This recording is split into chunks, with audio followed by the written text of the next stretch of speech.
Believe in yourself, 'cause it starts with you, and then everyone else will believe you too. And if it looks like you're the only believer around, just keep on believing, don't put yourself down, just believe. Our guest this week grew up in Whitney Point, New York, earned a bachelor's degree in business from Penn State University, and was a member of its 1982 National Championship football team.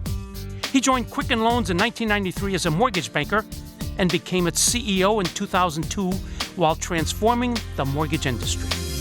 Since August of 2020, he's been the vice chairman of Bedrock, and since 2023, he's been the president COO of Rocket Companies. His name, Bill Emerson. And I'm Jack Krasula, and this is Anything is Possible on 760 WJR.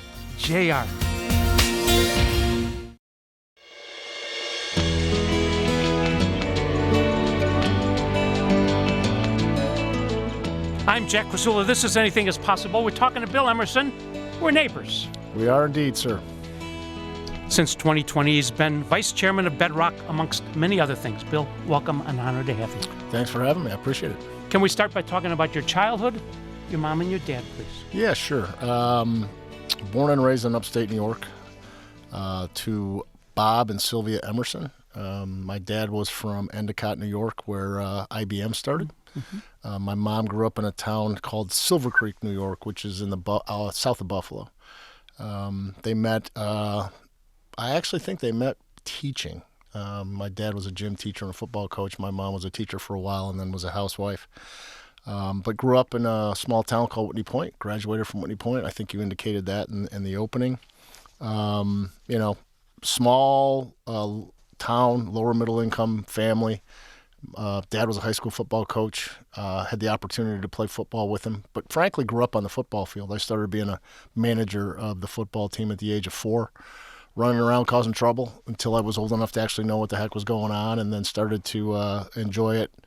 And I think about that time often because, I didn't know any better. You just kind of learn and grow up and you see how humans interact with one another and you get to see what a team is all about and how you have to actually count on one another. And football is one of the greatest sports you can experience that in. And I remember being, 9 or 10 years old and thinking, wow, these juniors and seniors, wow, they're so cool. They're so with it. They're so smart until I became one. And then I realized that was just a young man being a little confused about what a junior and a senior in high school was. Well, you went from being the man in Whitney Point to a walk-on at Penn State in 81, and then in 82, you're on the team.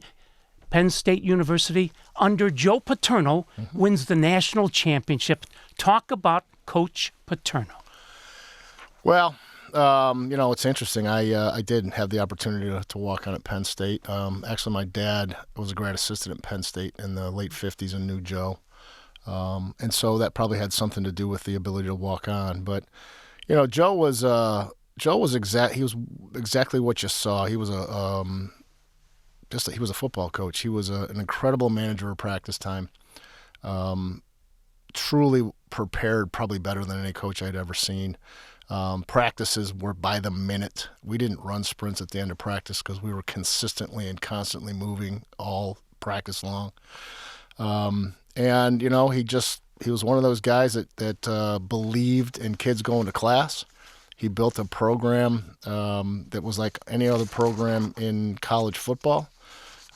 He, did a phenomenal job all the time that he was there. And, anybody who holds the record for most victories in college football obviously did something right when it came to the football program. We're talking to Bill Emerson. Bill, let's go back to January 1st, 1983, 41 years ago. The Sugar Bowl, Penn State against Georgia. Tell us about that night. Yeah, that was as a sophomore in college, you remember those things. I remember pulling up to the stadium, and it was so foggy as we got off the bus, we couldn't even see the Superdome. Think about that for a second. Couldn't even see it. That was a hell of a team. We lost to Alabama earlier in the year at Alabama. It's the only loss we had. We were fortunate enough to finish the season with that one loss and ranked 2. Georgia was ranked 1. That was Herschel Walker, his Heisman Trophy year, which is interesting because the year before we played USC at the Fiesta Bowl against Marcus Allen, who was also the Heisman Trophy winner. But that was just a great football game, a back and forth football game. We had a phenomenal team, and Todd Blackledge made a toss to Greg Garrity to put us up, and we ultimately won that game and won the national championship. Back in the days when the voters and the press and the coaches got to decide those things. 27-23. Okay, so you come on as a walk-on. But then your senior year, you're a co-captain. That's tall cotton. How did that ever happen? Well, I learned a long time ago, 2 things really matter in life, attitude and effort. If you have some talent, awesome. That's just a great mix in there. But, I was a decent player at Penn State, but, there was a ton of talent there. And, frankly, I just worked. I worked hard, very hard. I got a scholarship. Let's go back. So as a freshman, I was a walk-on. I played on what was called the foreign team. So I played against the number 1 defense every single day. And, that was a difficult learning experience. Made the offensive field as a sophomore. Got a scholarship going into my junior year. And then as a senior, Joe had to, every once in a while, he would make a decision to promote someone to captain of the special teams. And that was where I played the most of my time at Penn State. And so he hand-selected me to be a captain of the special teams, thus being a captain of the team. So that's how that all went down. We're talking to Bill Emerson, talking about Joe Paterno, Penn State University, the Nittany Lions. What is a Nittany Lion? Nittany Lion is a mountain lion. Just happens to be at the school happens to be at the base of Mount Nittany. So Nittany Lion, Nittany Mountain Lion, that's really what it is. It's as simple as that. Most people don't know it, but that's what it is. We're talking to Bill Emerson. When we come back, we're going to ask him about the mortgage business 30 years ago. I'm Jack Krasula. This is Anything is Possible on 760 WJR.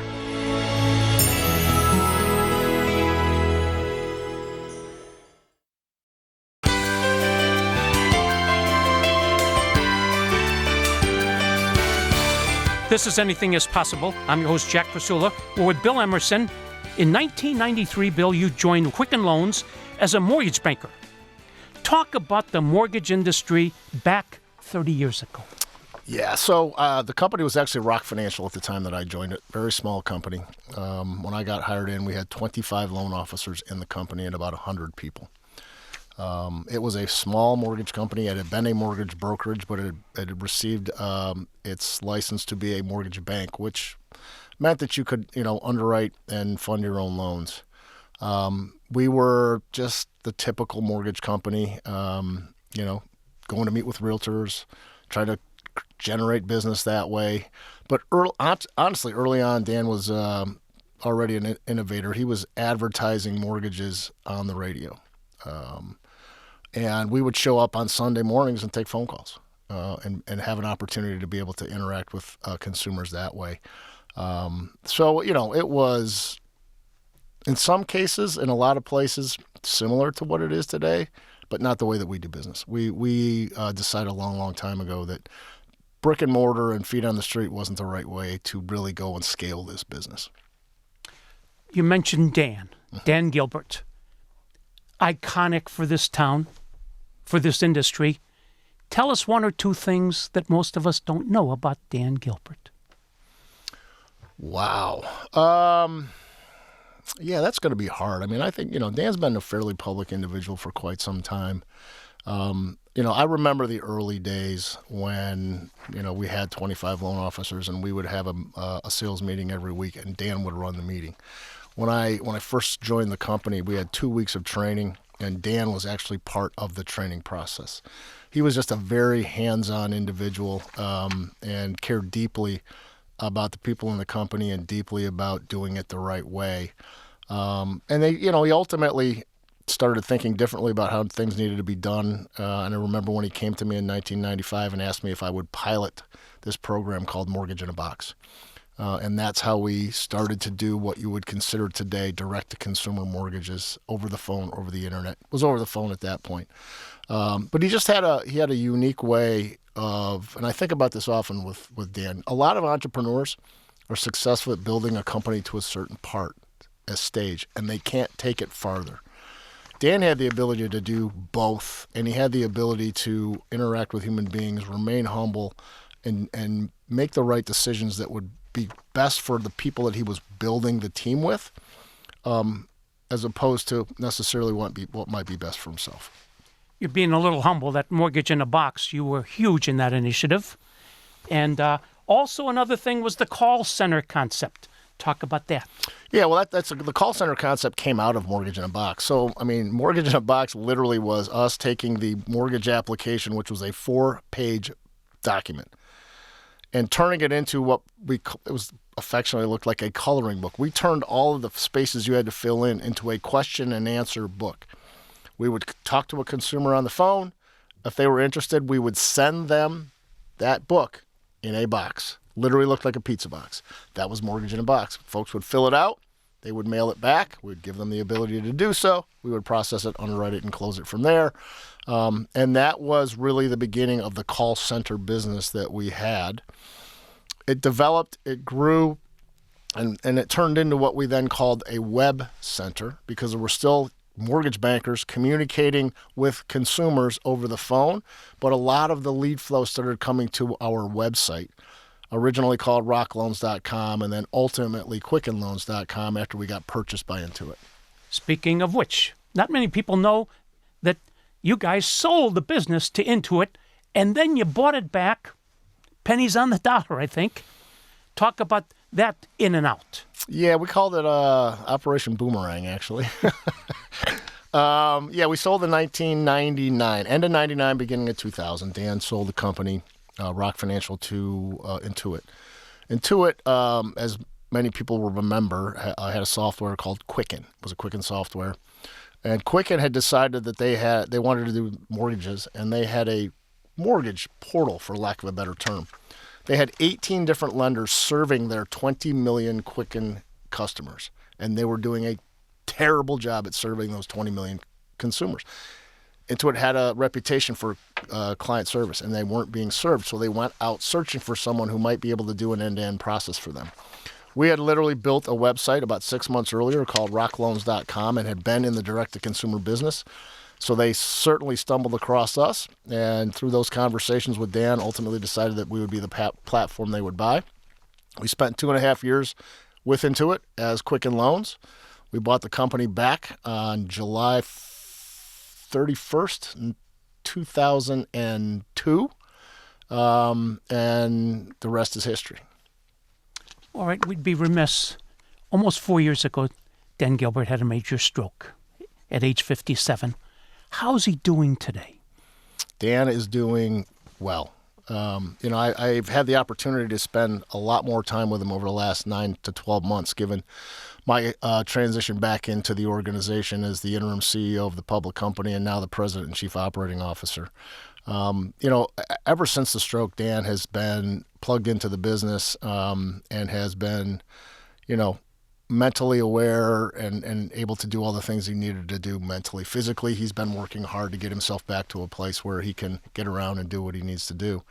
And so, in the last 6-8 months, 2023 is just, let's be honest, was a difficult year because of all the illness and challenges that his son Nick had. And obviously his son Nick passed in May, and that was very, very difficult.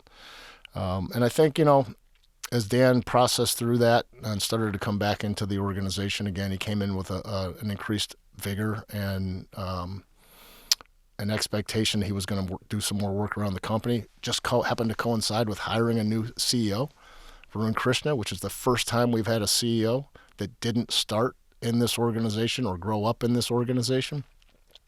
And so I think, Dan has looked at this as an opportunity to get re-engaged in the business, even at a higher level. And we have welcomed it with open arms because he's still just an incredible thinker and is really still has the entrepreneurial spirit at heart. All right, then in 2007, you guys decide and tell all your people, we're going to move downtown.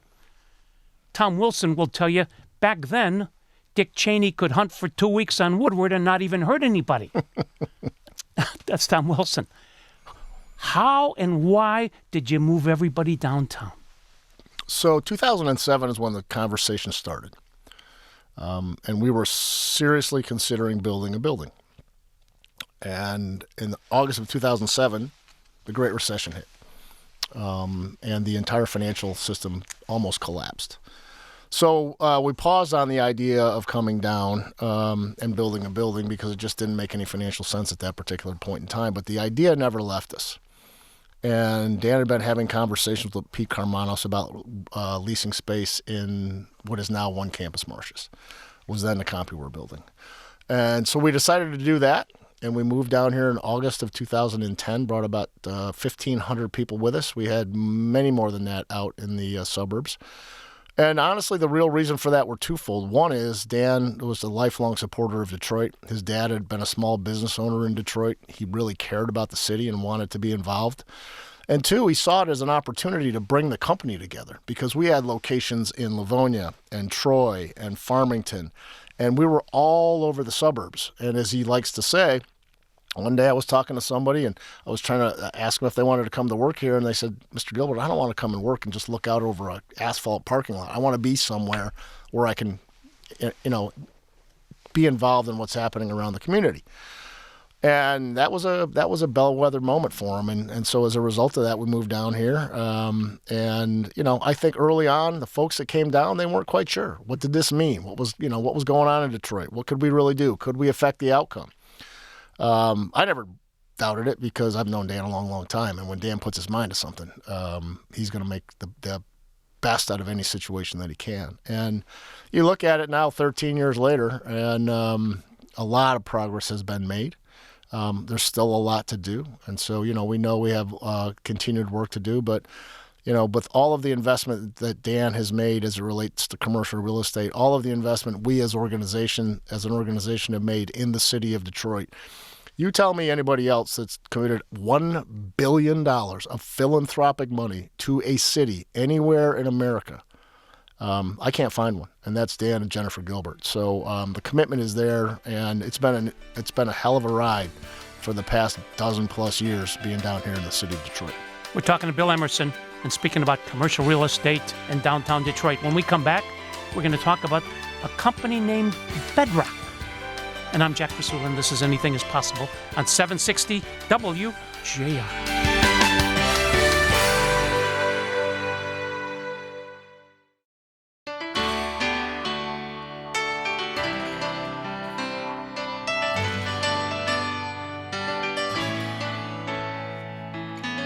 Welcome back to Anything is Possible. I'm Jack Krasula. We're with Bill Emerson. If you want to learn more, www.rocketcompanies.com. rocketcompanies.com. Bill, Bedrock LLC, please. Well, Bedrock LLC. Bedrock is the commercial real estate arm of Dan Gilbert's family of companies. It is, when we first came down here, we didn't own anything.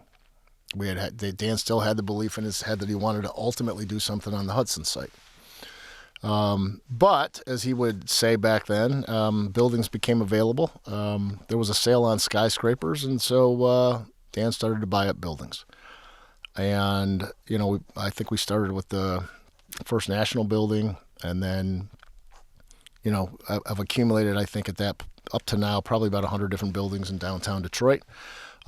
Bedrock does the property management for those buildings, the leasing for those buildings, and of course Bedrock does its own development because we have been working since probably 2017 on a refurbishing of One Campus Marshes, which is done, the Hudson site, which is in construction, and hopefully will be done here early 25, but I'm not sure on that date.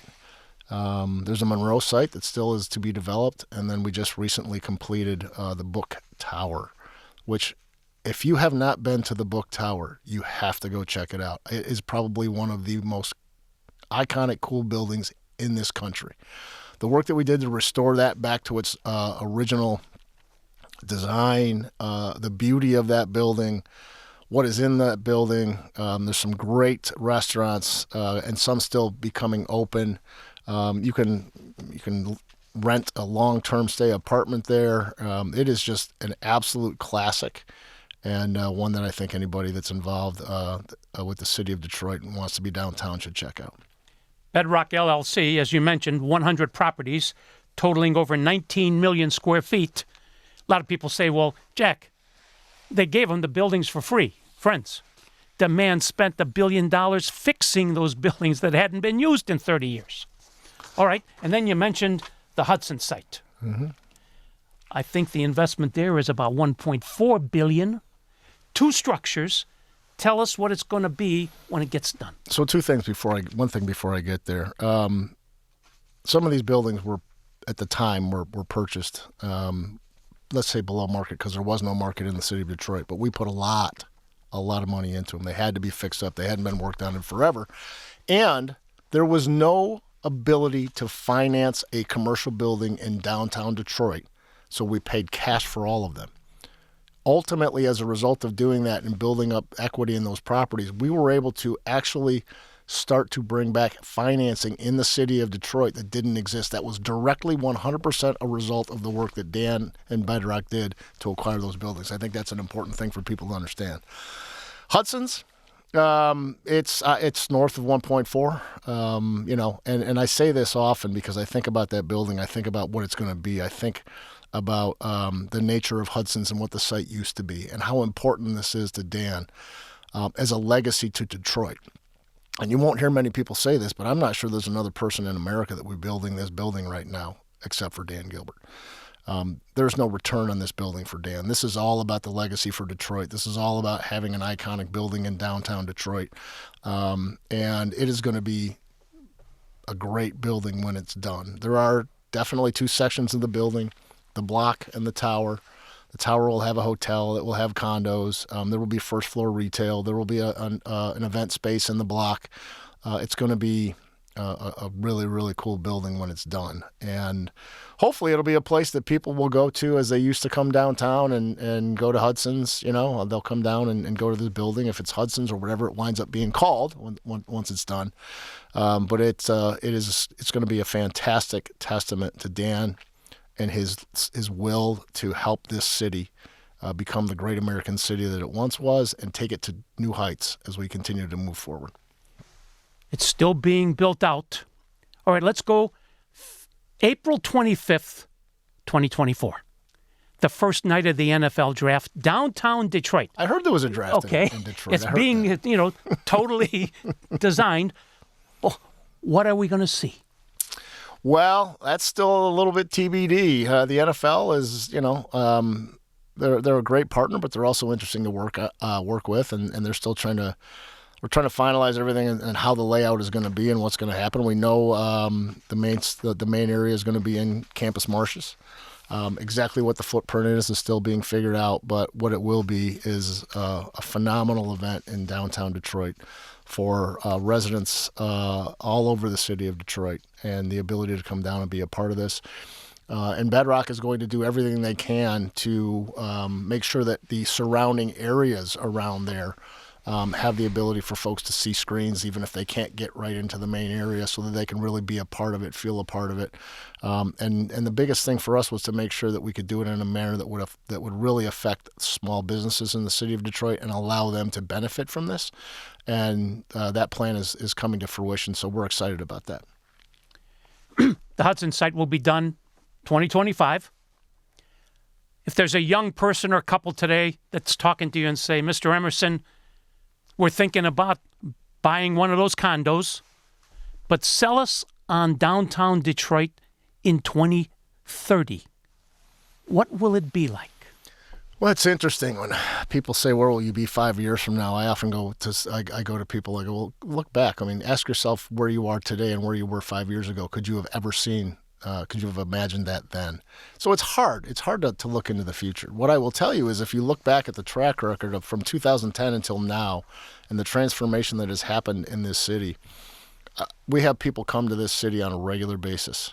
As a matter of fact, the folks from Penn State, when they came into town, they were blown away by the walkability of this city. The team and the staff stayed in the Renaissance Center in the Marriott. They could literally walk up St. Antoine and walk to the ballpark, and walk around and be involved and be engaged in the city. And, that's not something that you could say 15 years ago. And so where will it be 5 or 6 years from now? We're going to continue to invest. It's going to be one of the best cities to be able to come and live and work and play.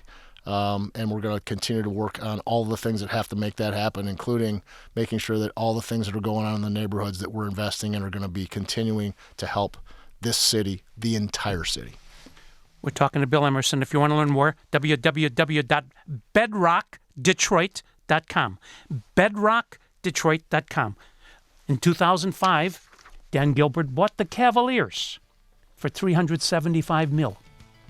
And since that time, we've seen a lot of ads on sporting events for Rocket Mortgage. When we come back, we're going to talk about why this emphasis on sporting events.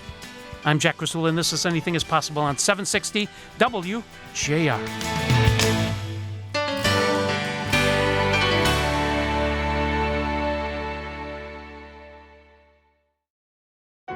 Jack Krasula, host of WJR's Anything is Possible, the weekly radio visit, brings his 15 years of inspirational storytelling to hardcover. With God, anything is possible. Anything is possible. 15 of Jack's more than 750 tales of defeating odds and achieving the extraordinary. Like Bob Woodruff, whose job covering the war in Iraq nearly cost him his life. And Nick Vujicic, the limbless evangelist who has stunned millions with his message of acceptance and grace. With God, anything is possible.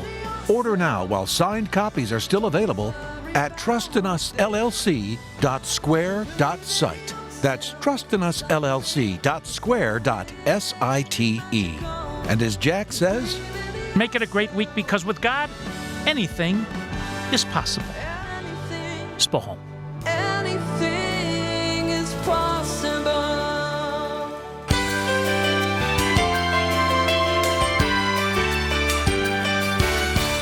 This is Anything is Possible. I'm Jack Krasula, and we're with Bill Emerson, Vice Chairman of Bedrock, currently also President COO of Rocket Companies. Bill, you've been a huge sponsor of college and pro sports and golf. Mm-hmm. Why and how has it benefited the Rocket Companies? So I think you have to take a step back, Jack, and look at the fact that we have been a company that has grown tremendously as a result of marketing in general, right? Dan has always been a marketer. Back to 1993 when we were doing live read radio ads, back then on Dick Purton's radio show. He just had a flair for it and a desire to do it. And for us, and the way we built our business, because we weren't feet on the street, marketing had to be a key component of what we did to be able to attract consumers. And so we always had a decent marketing budget. And then as we continued to build the Quicken brand and the Quicken Loans brand and ultimately transform into Rocket Mortgage, our budget was a seriously large budget. The sporting piece of it wasn't that large, but because our overall budget was so large, and because, by the way, Dan bought a basketball team. And Dan is a firm believer in pulling threads through organizations that are in a family of companies. Well, if somebody's name's going to be on the building of a team that he bought in Cleveland, why wouldn't it be his mortgage company, right? Arm's length, the economics, market economics, but you're going to put somebody else's name on that, or are you going to put, the company that you drive? And so that was where it started. Actually, it started before that. We were a sponsor of the Pistons. And then when Dan bought the team, partnership, ownership, I guess we'll invest it in the team that we own. But that then just, carried forward as part of a budget. Athletics are a lot of eyeballs, right? College sports, a lot of eyeballs. Professional sports, a lot of eyeballs. And golf was a unique thing. We had decided we were going to sponsor a tournament in Washington, D.C. It was a Tiger Woods event. We ran that for 4 years. The 5th year, we came back to sponsor it because they didn't have one. And at the end of that 5th year, we realized that we had an opportunity to move an event to the city of Detroit, which became the Rocket Mortgage Classic. And the only way we were going to do that is if we could find a way to benefit the city of Detroit and the residents of the city of Detroit. And so when we built that and started thinking about it, how do we make it inclusive? How do we bring people in? How do we bring folks in from all over Detroit? How do we benefit Detroit? And that's turned into our ability to help bridge the digital divide. We didn't realize that Detroit was the least digitally connected city in America. Only 30% of its residents had access to devices or the internet. We needed to change that. And so we started that out with 313 Connect. We started raising money as a result of that through the golf tournament. And now more than 70% of Detroiters have access to the devices and to the technology that make the world go around.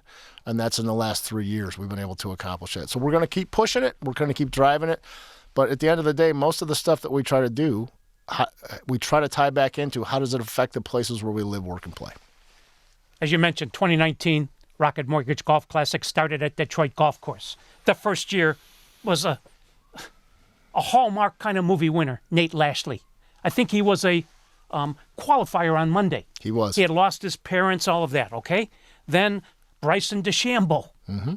Then Cameron Davis, Tony Finau with his family. And last year, your spokesperson, Ricky. Yeah, you couldn't make it up. No, there's nothing better than real life, right? The true stories of life are better than anything you could ever make up. And anybody that's followed the tournament, we've been fortunate. We've had some really, really good stories and some really, really good champions. And Ricky had a rough 3 or 4 years on the tour, and he had really been playing great golf. And I think all of us deep down inside were hoping that maybe, just maybe, that would be the tournament, right? And when you think about it, you come down 18 and he's got a birdie to make the playoffs, right? And he makes a birdie on 18 and goes back and hits his drive to the right in the rough and puts that thing 10 feet away and makes the putt. I mean, it was a classic story of redemption, an opportunity to win, and you know what? It fits so perfectly to culminate our 5th year of running that tournament to have Ricky be the champion. Another spokesperson you have is one of the classiest young women I've ever met in my life, Lexi Thompson. Yeah, Lexi's a great golfer, but she's a great human being. And, we've been fortunate to find folks to represent the brand from the sports world that really have, it's a process for us, right? It's got to be the right person. They've got to be able to represent the brand. And they've got to be a good human being. I mean, we've done a little bit of work with a guy that's been around Detroit for a while by the name of Barry Sanders. He's a pretty good dude too. So, but you have to be purposeful in these things and make sure you're finding the right spokesperson. Speaking of being purposeful, for a number of years, you guys had this pool. If you could fill out the correct bracket, you won $1 million, I think. No, it was $1 billion bracket. $1 billion. It was $1 billion. First time we ever did the $1 billion bracket. Mark Blackwell, I'm not sure Jesus even can ever fill out a perfect bracket. How did anybody ever, were they still in play on the last day ever? No, I mean, anybody How about at the end of the first day? No. Well, at the end of the first day, yeah, sure. But, anybody who's ever been in a pool, the NCAA tournament, your bracket looks pretty ugly after the first round. So it's really, really hard to do. But it was you want to talk about a marketing idea that garnered a lot of attention. Dan was interviewed with Warren Buffett on, I can't remember if it was the Tonight Show. It was just one of those things where Dan had the idea. Let's go try this. Let's go do this. I think it was a great idea. We got a lot of eyeballs off of that one. And you got a lot of email addresses too. Okay? Yeah, we got a couple email addresses for sure. All right. Recently, I've been hearing a lot of ads for Rocket Money. Is this where you give me money? No, Rocket Money is a company that we bought that was called Truebill, and basically they were an organization that figured out a way to understand your subscriptions that you had. You'll sign up for things on your phone, and then you'll forget you sign up for them, and so you'll be paying monthly fees, $10 a month, $20 a month, $50 a month, and you forget about it. So they built an app that allowed you to be able to go out and find those subscriptions and cancel them if you wanted to. And that's how they became a brand called Truebill. And you know, we looked at that and said, this is an earlier, this is a younger demographic that's earlier in the process. It probably fits in nicely with our ecosystem of trying to find consumers that will ultimately want to be homeowners. And so we acquired them a couple of years ago, and they've been doing a great job. As a matter of fact, they're one of the top apps in the App Store in the last couple of weeks because they've done such a nice job of getting out in front and talking to people. If you want to learn more, www.rocketcompanies.com. We've got to talk about three mutual friends. Okay. Matt Cullen. Yep. Mark Hollis. Okay. Matt Rizik. Okay. Please. Well, Matt Cullen is anybody who's been around this town for a long time knows. Longtime GM exec, came over to our place for a few years. Was involved in a variety of things that were going on with Dan, including casinos and other things. And has always done a nice job of caring about this city and being involved in what's going on. Mark Hollis has been involved with the organization for the past 4 or 5 years. It's maybe longer, maybe shorter. I'm not sure. Mark's a great idea guy. Has done a phenomenal job for us in all of the things that we do, sports related. Just a real innovative thinker when it comes Marketing to those genius. Kind of things. At MSU. He really does. You know, when you think about it as an athletic director. Outdoor hockey games, right? Sure. The basketball games on the aircraft carriers. That was a combination of Mark Hollis and a guy that used to work for us by the name of Stephen Luigi Piazza. And that's a whole story that we don't have time for. And then Matt Rizik runs Dan's family offices and has been involved with the organization for the past multiple years, and we're glad that he's part of the company. Well, Bill Emerson, you've been a major part of the company, and you've also been a major part of the transformation of Detroit. So thank you for all you do. Please keep it up. Well, thanks for having me, and I love the name of the show because if you want to take a look at anything as possible, take a look at me. Got, small town in upstate New York and the things I've been able to be fortunate enough to be involved with. Sometimes it's better to be lucky than good. Please join us next week. Until then, I'm Jack Krasula. Thanks for listening, and make it a great week because with God, anything is possible. Spall.